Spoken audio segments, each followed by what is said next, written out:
Voltamos, Brasil! Liberado o WhatsApp para vocês, 964-450532. Quero agora esclarecer uma dúvida, gente. Vamos bater um bate-papo agora. Doutor Daniel Bratan, nutrólogo, viu? Você vai conhecer os alimentos que inflamam o nosso corpo, o que isso pode causar, né? Então, eu sei que tem várias pessoas com alergias, né? Que tem algumas reações a alguns alimentos. Sei que tem muitos alimentos também que provocam reações no corpo. Mas se você está tendo alguma dúvida, né, ou tem alguma dúvida, quer esclarecer, aproveita e pode mandar pergunta para ele. Doutor, alimentos inflamatórios podem causar doenças, como diabetes, que é um dos problemas associados à dieta inflamatória. Exatamente. É mais ou menos isso? Mais ou menos isso. Existem alguns alimentos que eles promovem, né, no nosso organismo uma inflamação crônica. Sério? É diferente daquela inflamação aguda, quando a gente tem uma infecção de garganta, quando a gente tem uma infecção no ouvido, aquilo é uma inflamação aguda.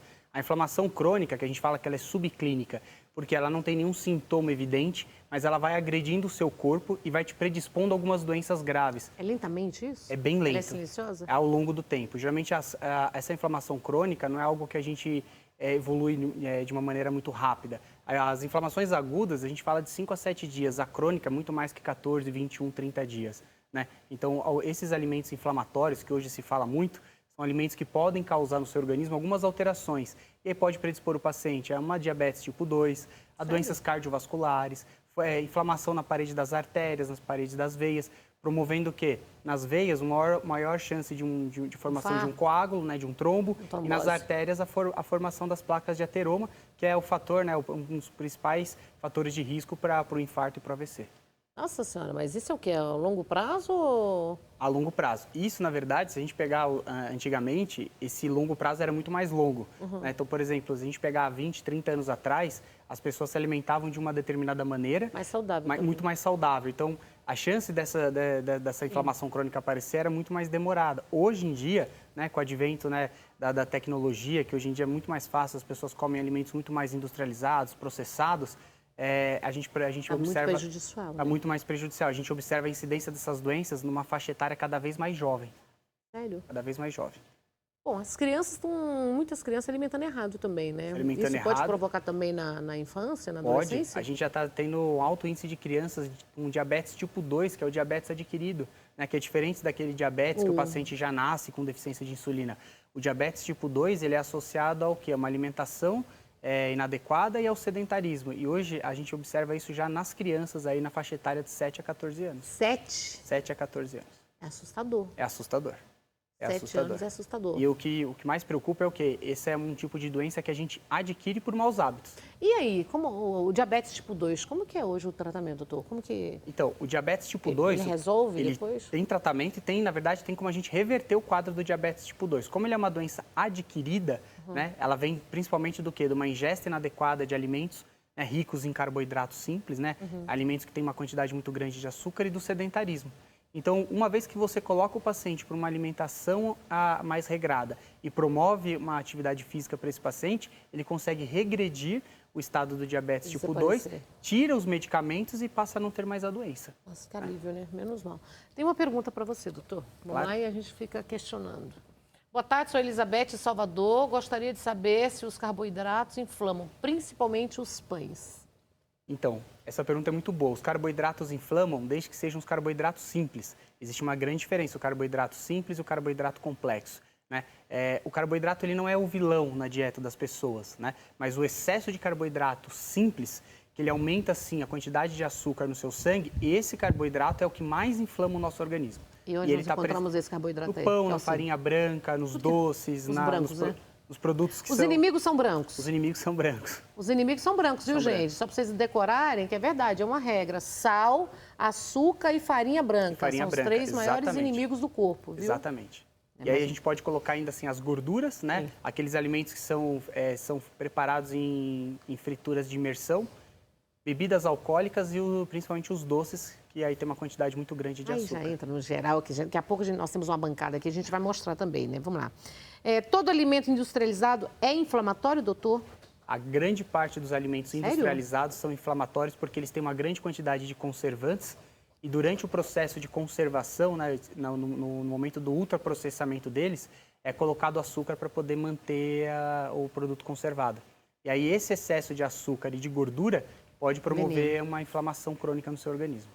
E os embutidos? Os embutidos são campeões, né? Porque a quantidade de conservantes que tem nos embutidos é ainda maior do Gente, que embutido é dos alimentos. salami, mortadela, tudo que é presunto. Tá? Esses aí são campeões, eles têm uma quantidade de conservantes muito superior aos alimentos industrializados. A salsicha é um grande vilão? A salsicha é um grande vilão, o salaminho é um grande vilão, né? A linguiça também é um grande vilão.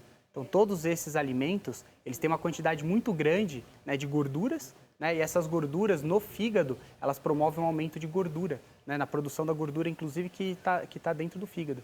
É o que a gente chama de esteatose hepática, que é a gordura no fígado.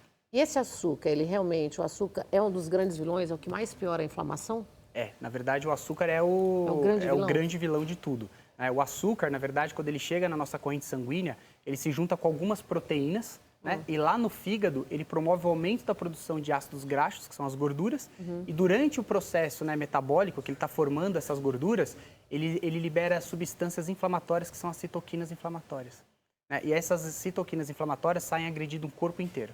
Dentro da estética, nós vamos falar na saúde, porque nós temos uma bancada aqui que a gente vai falar, mas dentro da estética, esses alimentos, o que provoca no corpo?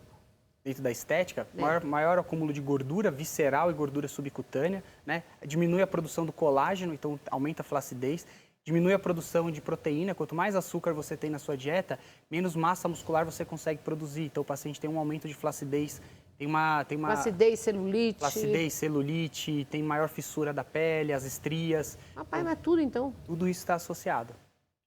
Tudo associado Todos aos os processos inflamatórios, né? Se a gente pegar, por exemplo, a celulite e a estria, nada mais é do que um processo inflamatório na pele e no tecido subcutâneo. Se você tiver uma alimentação que é rica em açúcar, você vai piorar esses dois fatores. Esse mal no humor, doutor, vamos lá. Existe alguma dieta própria, então, para evitar esses processos inflamatórios? Eu brinco com os pacientes assim, quanto mais a gente comer fora da caixa, quanto mais natural for a sua dieta... Descascar do que desenrolar, descascar mais do que desembrulhar menos... mais natural, menos inflamação você vai ter no seu corpo. Então, as frutas, né, as verduras, os vegetais, os peixes, né, principalmente o atum, o salmão, são alimentos que são anti-inflamatórios. Aí eles agem na via contrária, eles acabam protegendo o seu organismo. Então, sempre assim, a regra é comer o mais natural possível. Doutor, e quando a gente fala das frutas? Tem a frutose, que é um açúcar, mas esse açúcar da frutose... Ele também é prejudicial, também tem que tomar cuidado. Explica isso também. Inclusive o açúcar do mel, né? Tem gente que fala assim, eu vou trocar... Adoçar tudo com mel. Adoçar tudo com mel. Dá-lhe colherada de mel. Vou trocar todo o açúcar que eu consumo pelo açúcar da fruta. Toma cuidado, porque esse açúcar, a frutose, o grau de inflamação dele é menor, mas ele consegue promover o aumento de gordura no seu organismo também. Então, ele tem que também ser utilizado na quantidade adequada. E essa gordura visceral, que é a mais perigosa? Essa é a gordura que mais traz risco. Aquela barriga, aqueles homens que tem... Sabe aqueles homens que tem aquelas barrigas duras, gente? Que todo mundo fica olhando, é perigosíssimo, é a gordura visceral. É a gordura visceral. É essa gordura que os alimentos inflamatórios, eles induzem a formação. Como que perder essa gordura?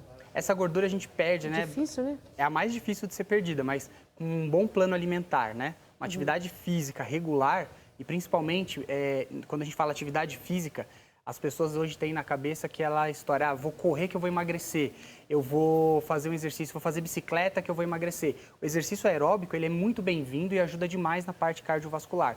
Mas os exercícios aeróbicos, eles têm um problema, Nani. Eles podem promover a perda de massa muscular.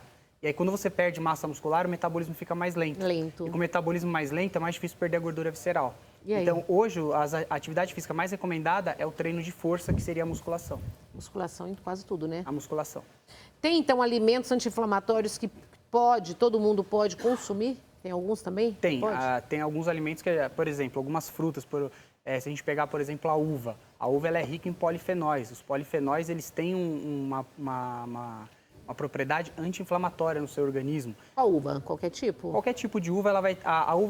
aquela uva que é... Sem semente? Não a verde. Aquela uva tradicional que a gente está acostumado, a roxinha, essa uva ela tem mais quantidade de polifenóis do que a uva verde. Né? Então, ela é mais anti-inflamatória. Isso não quer dizer o suco, mesmo aquele sem açúcar? Seria a fruta em si. Porque quando a gente faz o suco, também tem que tomar cuidado que durante o processo de realizar o suco, a gente vai perder algumas vitaminas que são essenciais. E o suco tem que consumir no máximo 5 minutos? No máximo até 20 minutos. Até 20 pode. No restaurante ainda dá tempo. No restaurante senão você perde o valor da Da vitamina. Cortou a laranja em 20, 30 minutos, você já perdeu, começa acho a oxidar e você começa a perder. 90% você já perde. Exatamente. Doutor, por favor, vamos para a bancada? Vamos lá. Menos força, por favor. Obrigado. Prioridade dos rapazes aqui nesse programa. Ainda existe damismo, viu?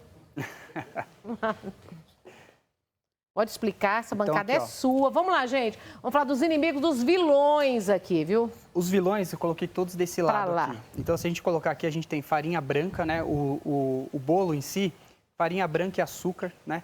O leite. Por que o leite hoje é considerado um alimento inflamatório? Na verdade, algumas pessoas têm predisposição a se inflamar e até ter alergia com leite. Mas, na verdade, não é ao leite. É a proteína que tem dentro do leite, que é a caseína. Então, essa caseína, em algumas pessoas, ela causa uma irritação na mucosa do intestino.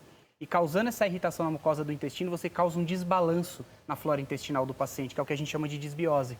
A caseína, por ela ocasionar inflamação, ela pode realmente matar as bactérias boas e prevalecer as bactérias ruins no intestino. Mas isso só quem tem essa alergia. Algumas pessoas têm esse perfil para ter essa intolerância. Por Então, geralmente é a caseína. Né? Tá. Isso nada tem a ver com a intolerância à lactose. A intolerância é uma coisa, né? E a alergia à proteína do leite da vaca é outra. Mas se você não tiver nenhuma das duas coisas, você pode consumir uma xícara. Pode consumir, exatamente. Aí sim, o excesso, até aquelas pessoas que não têm nenhum tipo de intolerância ou alergia, quando começa a ter esse alimento em excesso na sua dieta, pode predispor a formar um quadro alérgico. Isso significa também os derivados, tudo que é feito?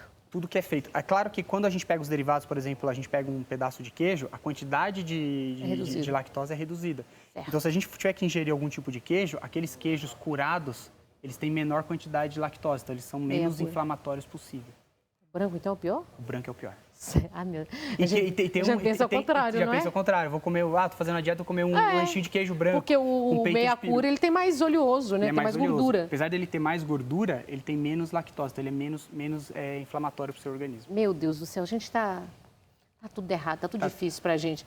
Esse grande vilão aqui, esse aqui é o vilão, salsicha, né? Salsicha, quantidade de conservantes que tem nos alimentos, né? Ultraprocessados, que é no caso a salsicha. Diz que ele é um alimento considerado cancerígeno, isso é verdade? Cancerígeno, né? Inflamatório ao extremo. Né? Então, assim, e vale dizer o quê? Que o processo inflamatório crônico, ele não vai alterar só as artérias e as suas veias, mas ele lá no intestino, ele também pode causar um processo crônico que pode predispor à formação de tumores.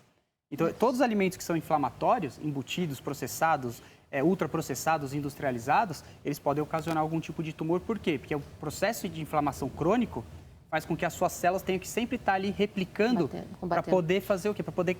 a mucosa do intestino vai sendo machucada. Então, precisa o quê? O tempo inteiro o corpo está fazendo replicação para poder fechar a parede do intestino. Durante essa replicação, uma replicação pode sair errado e formar uma célula que não é para ser formada.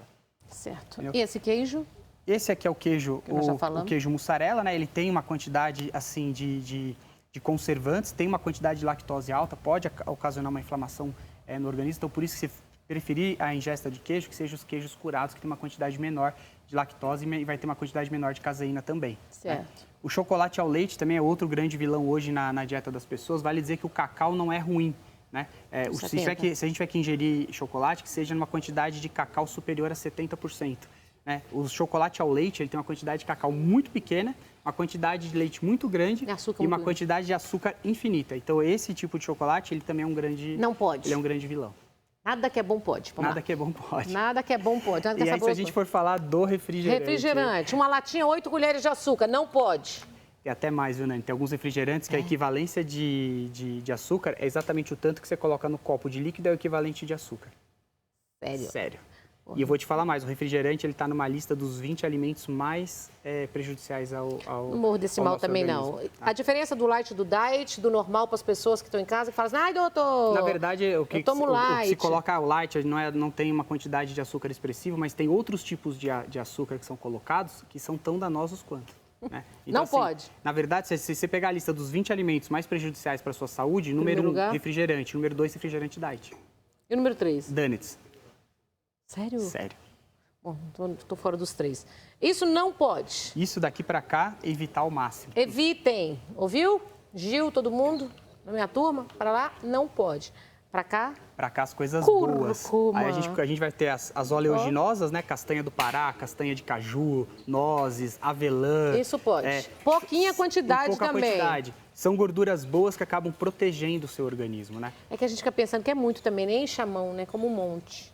Na verdade, de 4 a 5 sementes dessa, a depender do perfil lipídico da pessoa, seria o ideal, de 4 a 5 sementes dessa. O que eu falo para os pacientes? Vou mostrar aqui. Coloca de 3 a 4 de cada tipo. 3 castanhas do Pará, 3 castanhas de caju, 3 nozes, 3 avelãs e faz um mix ao longo do dia. É um punhadinho na mão, né? É um punhadinho na mão, mais ou menos isso. Essa é maravilhosa. Essa é maravilhosa. Essa pode. Santos, essa pode. Apesar dela ser um alimento anti-inflamatório pela quantidade de polifenóis, vale ressaltar o quê, Nani? Que os alimentos que têm polifenóis, eles são vilões em uma outra situação. Eles diminuem a absorção de ferro.